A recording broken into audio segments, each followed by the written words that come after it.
the Bible also explains to us that, you know what, not everybody's going to get what we're doing. The Bible now says, please have an explanation for everyone that asks you the basis of your faith. So the Bible is preparing us, has prepared us for that confrontation, for that conversation, that someone would look at us and say, you believe in Jesus? You crazy. That's a fairy tale. It's all a lie. There is no sky god. You might as well be watching a Disney movie. I get that. And as a reasonable, rational human being, I see where you're coming from. And I'm not even arguing with you. All I can tell you is that since I met Jesus, my life changed. That's the thing.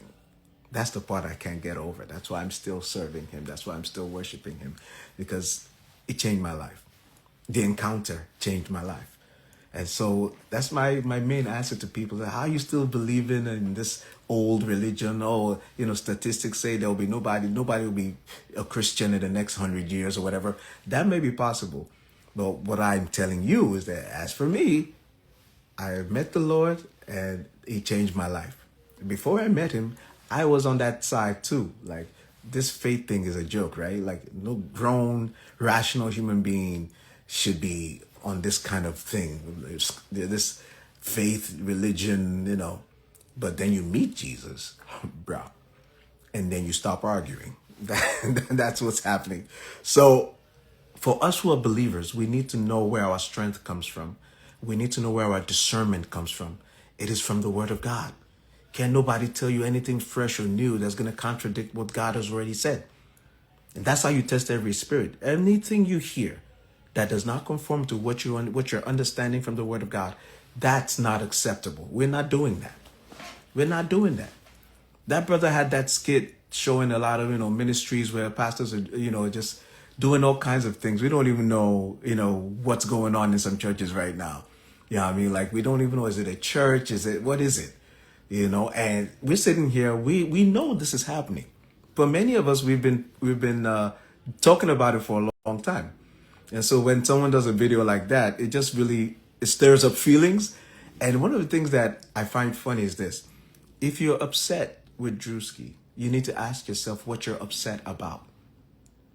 Because if you're not guilty of what he's describing, then you good, right? It's really not about you. But if I see a lot of people taking up arms, and it's like, are you doing what he's showing? Is that why you're upset? Because you're showing yourself up as being guilty of what he's describing. And what are we talking about? The gospel is not supposed to be your moneymaker. Say that again. The gospel is not supposed to be your moneymaker. Now, hear this. There is a business aspect to any ministry. Jesus had somebody on his team, in his crew, who handled the money. Do you understand that? The Bible helps us that, you know, he had a purse, somebody who handled the purse. It was that same person that said to him when Mary Magdalene was washing his feet with the oil. Remember that story? And I believe it would have been Matthew, I believe. No, my bad. The tax collector. Yeah, Matthew. He was one of them. But I believe, please correct me. I want to make sure. But one of the disciples was in charge of the accounts. And that disciple told Jesus when the lady was washing his feet with very expensive perfume, and he said, Lord, tell her to stop.